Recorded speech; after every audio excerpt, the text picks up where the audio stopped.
Crypto is booming. Record job gains. The job market surpassing all expectations. Income is on the rise, just like his first term. Remember, record low unemployment for every demographic: African Americans, Hispanic Americans, Asian Americans, women in the workplace, African American youth unemployment. It's all happening again. And $11 trillion in committed monies for manufacturing. That means pharmaceuticals, that means semiconductor chips, and that means automobile manufacturing, all coming here on top of energy dominance and independence. That is the foundation for an incredible golden era for our economy. A remarkable first 6 months in office, and so far we've barely scraped the surface. For example, the violent crime rate is going down, murder rate way down, colleges capitulating, now blocking biological men from competing in women's sports. Now they're even apologizing for their actions. Donald Trump stopped Iran from building a nuclear weapon, #1 state sponsor of terrorism, preventing them from having that powerful weapon, and he did it without starting a forever war, as some predicted. The world is a much safer place. China finally getting tough on the fentanyl trade, and a trade deal with President Xi and the Chinese has been made. Rare earths, magnets, things that we need, and they'll get access to our markets, but they're still paying tariffs. A violent riot in Los Angeles, that was stopped right in its tracks with the help of the National Guard and the U.S. Marines. Department of Education, we've talked about getting rid of this for decades. Done, dismantled, and I can go on and on. All in a short period of 6 months. Just a little over a year ago, Donald Trump literally came within a millimeter of losing his life. A year ago, you had a president that was the mumbling, bumbling, cognitive mess. I don't think he knew what day it was. In only 6 months, the president has accomplished far more than under 4 years of President Autopen and Obama and others combined. Now, what we're seeing from President Trump is pretty much unheard of. You're watching history in the making after getting shot and sued and spied on and investigated and lied about and dragged through the New York court system, persecuted by the feds, smeared, attacked, besmirched. Trump has emerged as perhaps the greatest leader in modern American history. And simultaneously, the Democrats, they are collapsing into radical Marxist, communist extremism with next to zero moderate voices. If they do exist, they're too afraid to speak out. You're watching history. So buckle up, because the next 3.5 years will probably be just as busy. Here with reaction, Fox News contributor Katie Pavlich, Project 21 chairman Horace Cooper, and the co-founder of Unleashed Prosperity. He was a doubter. We'll get to him on that. A little bit on the tariff issue, Steve Moore. Katie, start with you. You know, for all the years, we've heard people talk about energy independence. We heard people talk about securing the border. We heard about tax cuts, getting rid of the Department of Education. Every one of getting rid of Iran's nuclear facilities.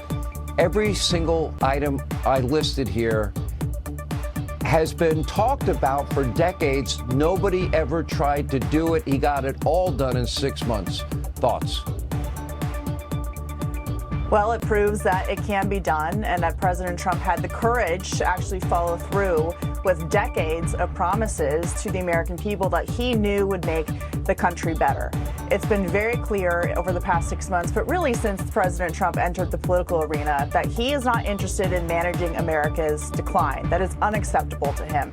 He does not suffer from the bigotry of low expectations. He has high expectations for this country, for people who work for him, and for our allies around the world. He's made the country more prosperous, and he's doing things that temporarily are politically viable, that people like, that are popular in polling. But long term, he's making huge historic moves that will solidify the United States as a leading country on a number of issues. Just today, you saw him taking the government boot off the necks of crypto digital asset companies so that America can be the digital asset capital of the world as we move into this new digital currency age. He wants AI to be fueled by American energy, which we're seeing. So he's not only doing things that temporarily help him in terms of politics, but he's doing things that will last for many years in terms of helping the United States continue its dominance as a top country around the world. And when he saw what the Biden administration did,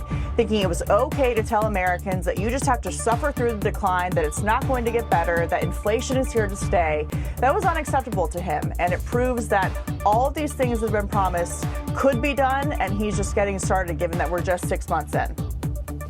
All right, let's get your take, Horace. It's no doubt that we are in the very beginning stages of a new golden era for America. I have only one complaint. When the president was running the first time, he told me and the rest of America that we would get tired of winning. I was very doubtful that we would ever get tired of winning. But I recently told the House Speaker, we're winning so much that we only have about an hour to celebrate one victory before we move on to the next victory. Could we possibly slow it down just a little bit so that we can stage a big Horace, celebration? We need to celebrate a big celebration. Losing the moment. I want to celebrate and then celebrate again, and then I want to hear Colbert got fired, then Kimmel, and then Sean, a celebration, CNN's off the air because nobody watches them. A celebration I want it all. takes at least a couple hours to do, and I think there have been so many stop amazing sipping your wine things. and just take a shot and move on to the next celebration. I mean, there have been so many amazing things. But my second point is, I want to remind everybody that as surfers, when they see the big wave coming, they rush out with their surfboard. There is an economic tidal wave in America, and it's starting and it's building. Stop whatever you're doing. Now's the time to start that new business. Now's the time to pick up that skill. If you are an American, this is an amazing period of time for you to get engaged. Don't let this prosperity opportunity pass you by. all right, Steve Moore, the one thing you were skeptical of, and you wrote the book Trumponomics, in fairness to you, and it was a bestseller. You were a little concerned as it relates to the tariffs, but just the threat of tariffs resulted in the commitment of $11 trillion now in manufacturing. By the way, in key industries, in rare earth, for example, we put that deal together. We're now going to manufacture that here at home. We will mine in this country. Also, it includes the semiconductors, automobiles, and pharmaceuticals, all important. Couple that with energy dominance. I don't think you can calculate the impact on the economy if we really do become an energy-rich country. Then the largest tax cut in history. That's supply side 101 on steroids and human growth hormone. So, let's not forget, Sean, I wrote the book with Arthur Laffer that came out 9 months ago called The Trump Economic Miracle. And if anything, we understated the miracle that has happened. You're quite right. In 6 months, this is spectacular. When I die, I hope that they put on my tombstone that I worked for two of the greatest presidents of the last 50 years, Ronald Reagan and Donald Trump.